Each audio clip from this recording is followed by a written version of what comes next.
Merhaba arkadaşlar, Tülay'ın Marifetli Örgüleri YouTube kanalıma hoş geldiniz. Arkadaşlar bugünkü modelimizi şöyle güzel merserize bir iple başlayacağız. Ben bu ipi çile olarak almıştım birkaç sene önce.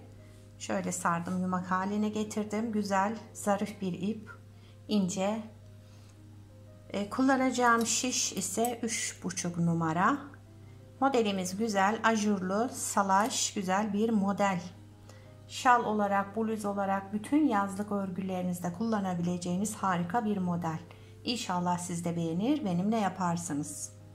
Kanalıma abone değilseniz ücretsiz bir şekilde abone olup videolarımı da beğeniyorsanız beğen butonuna basmayı, yorum yapmayı, beni desteklemeyi unutmayın arkadaşlar. Şimdiden hepinize teşekkürler. Hadi hep birlikte başlayalım. Evet, modelimize ilmek alarak başlayacağız hemen şişimize. Şöyle şişimi aldım. Ben kısa bir anlatım yapacağım. Bu modelde ilmek sayımız çift sayıda olması gerekiyor. Ben 18 ilmekle başlayacağım. Şu şekilde hemen ilmeklerimi alıyorum. Dediğim gibi modelin kurarken çift sayıda olmasına dikkat edin ilmeklerin. Yapacağınız örgüye göre ilmek sayısını ayarlayarak başlayabilirsiniz. Gayet kolay hem de gösterişli, çok şık bir model.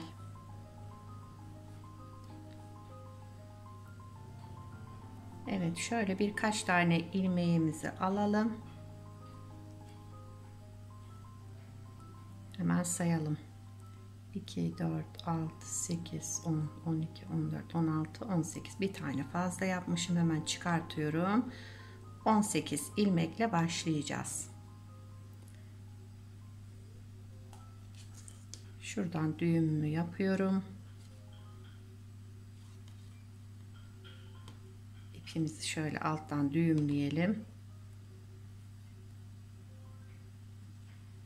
Şu şekilde. Evet. Hemen fazlasını da keseyim ben buradan. Daha sonra onu aradan yürütürüm.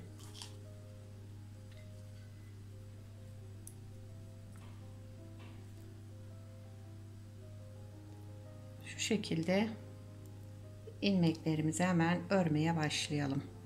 Kenar ilmeğini ördüm. Burada bir sıra düz öreceğim. Modelimizi kurmak için önce bir sıra düz yapalım.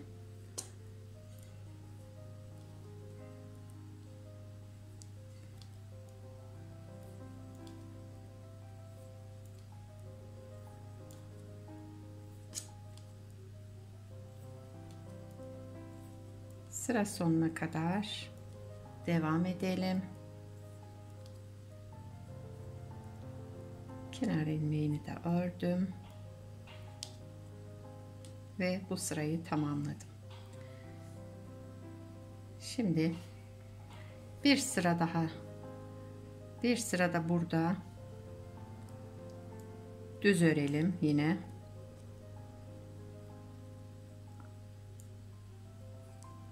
Yani 2 sıra haroşa yapmış olduk. Siz istediğiniz lastiğin üzerine başlayabilirsiniz. Evet. İpim şöyle gördüğünüz gibi ince, güzel bir merserize. Dediğim gibi ben çileyle almıştım, sardım. Yani markası falan hiçbir şey yoktu. Birkaç yıl oldu alalı. Ama çok güzel bir ip. Yani şöyle örülüşü aynı ipek gibi. Keşke biraz fazla alsaymışım. Gayet güzel bir ipmiş. Bazen güvenemiyorsun nasıl çıkar diye. Almıyoruz, sonra da pişman oluyoruz ama. Kenar ilmeğini örmeden aldım. Burada bir tane düz örüyorum. Kenar ilmeği ile beraber bakın 2 tane ilmeğim var. Bir tane doladım ve 2 ilmeği bir aldım. Bir tane düz ördüm. bir doladım. 2 ilmeği bir aldım düz örerek bir tane düz ördüm. Bir doladım. 2 ilmeği bir ördüm. Kestim yani. Bir tane düz ilmek ördüm. Bir doladım. 2 ilmeği kestim. Bir tane düz ördüm. Bir doladım. 2 ilmeği kestim. Bir tane düz ördüm. Şurada başta artırma yaptığım için sonda artırma yapmıyoruz. Ona dikkat edelim arkadaşlar. Yoksa modelimiz kaydı, bir tarafa doğru yöneldi demeyin. Yani başlangıç ve sonuca dikkat ederseniz modelinizde hiçbir kayma olmaz. Modelimizin ilk sırasını bu şekilde kurduk. Arka yüzünü çevirdim. Arka yüzünde sadece ters örgü yapıyoruz. Ben terslerimi bu şekilde örüyorum. El alışkanlığı herhalde küçük yaştan beri bu şekilde öğrendim. Siz nasıl eliniz alışıksa, nasıl kolayınıza geliyorsa o şekilde örebilirsiniz. Bu modelde fark etmez. Yani şuradan da örebilirsiniz.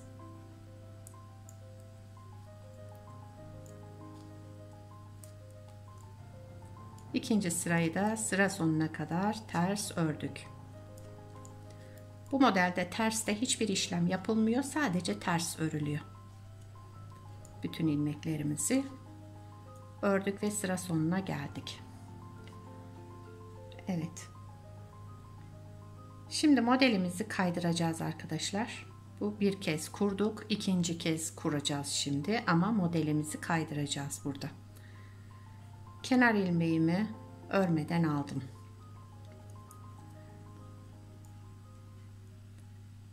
Şimdi burada şu düz olan buradaki ilmek, arkadaki artırdığım ilmek, bakın.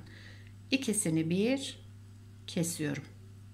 Artırma yapmadım başta. Ona dikkat edelim. İkisini bir kestim. Arkasındaki hemen ilmeği düz ördüm. 3 tane ilmek örmüş oldum. Bir tane artırdım. Yine bakın arkadaki artırdığımız şu ajurlu yerle öndekini beraber alıyorum ve kesiyorum.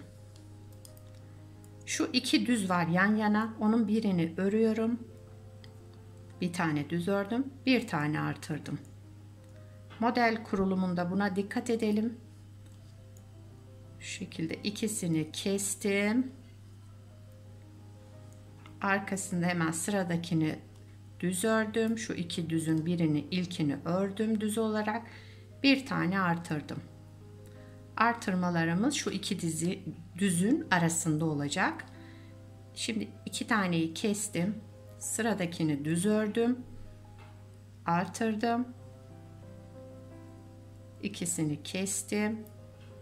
Bir tane düz ilmek ördüm. Burada başta artırma yapmamıştık. Şimdi burada sonda yapmamız gerekiyor. Artırdım ve bir tane düz ilmeğimiz kaldı. Onu da ördüm. Bu şekilde modelimiz kaymayacak. Yaparken ona dikkat edelim. Kenar ilmeğimi örmeden aldım. Ve sıra sonuna kadar ters örelim bütün ilmeklerimizi. Modelimizin ters yüzündeyiz. Arka yüzündeyiz yani. Bütün ilmeklerimizi ters olarak örüyoruz. Modelimiz bu şekilde arkadaşlar. Bakın iki kere kurulumunu yaptım. Model kaydırdım. Şimdi ilk model kurulumunu gibi yapacağız. Üçüncüyü. Yani iki tanenin tekrarı olacak model.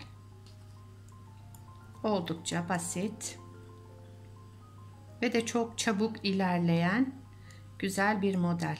Siz salaş olmasını istiyorsanız örgünüzün ipin ince, şişin daha kalın olması daha salaş bir görüntü oluşturur. Ben kameranın altında kalın şişim uzun olduğu için öremiyorum. 3,5 numara kullandım. Yani bunu 4-4,5'la da örebilirsiniz. Böyle bir kalınlıkta ipiniz varsa. Şimdi Bir tane örüyorum. İlk başta bak, ilk model kurulumunda yaptığımız gibi. Kenar ilmeğini örmeden aldım. Bir tane düz ördüm. Bir tane artırdım. Hemen sıradakini bakın. Şu ikisini kesiyorum. Düz örerek kestim. Bir tane düz ördüm. Şu iki düzün birini ördüm. Artırdım. Sıradaki ile arkadakini hemen ikisini bir örerek kesiyoruz.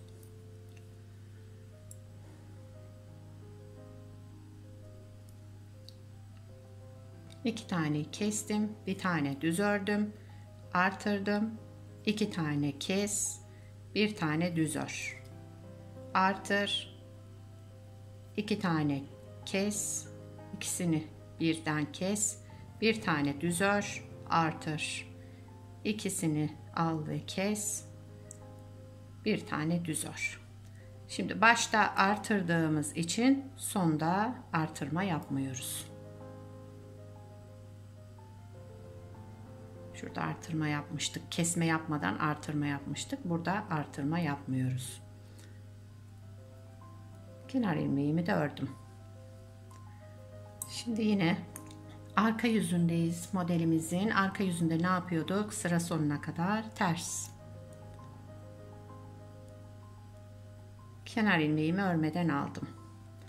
Sıradaki ilmeğimi ters olarak sıra sonuna kadar devam ediyorum.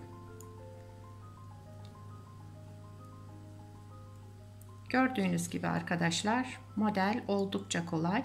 Sadece dikkat etmeniz gereken sıra başı ve sonunda artırmalara dikkat ederseniz, başta artırma yaptıysak sonda yapmıyoruz. Kesmemizi yapıp bırakıyoruz, yani eksildi diye düşünmeyin.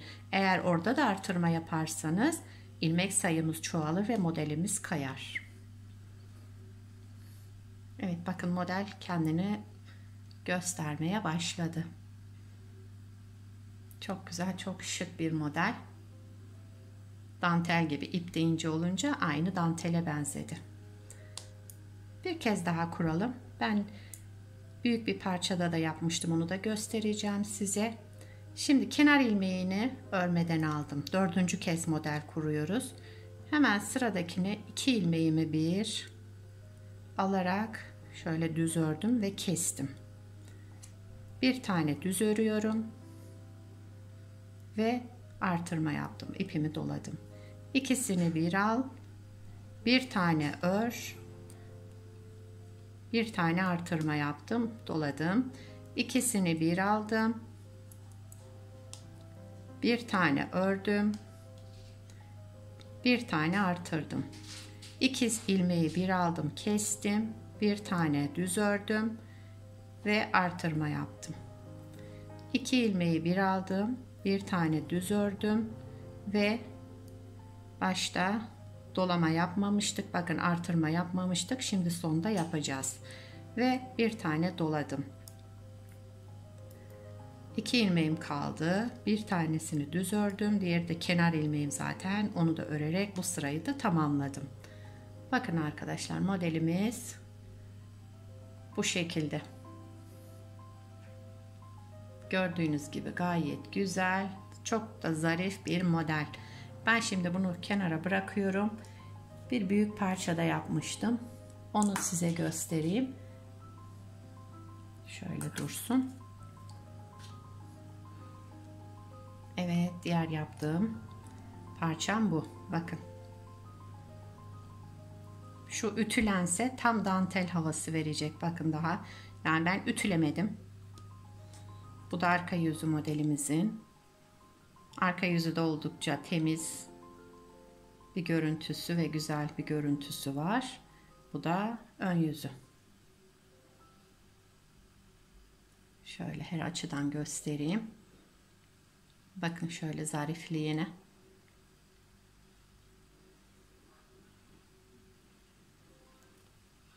Bu modeli şallık, alize yünlerden de şal olarak da yapabilirsiniz.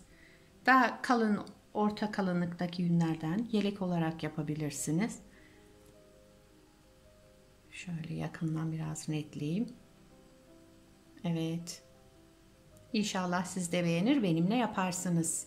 Yorumlarınızı, beğenilerinizi bekliyorum arkadaşlar.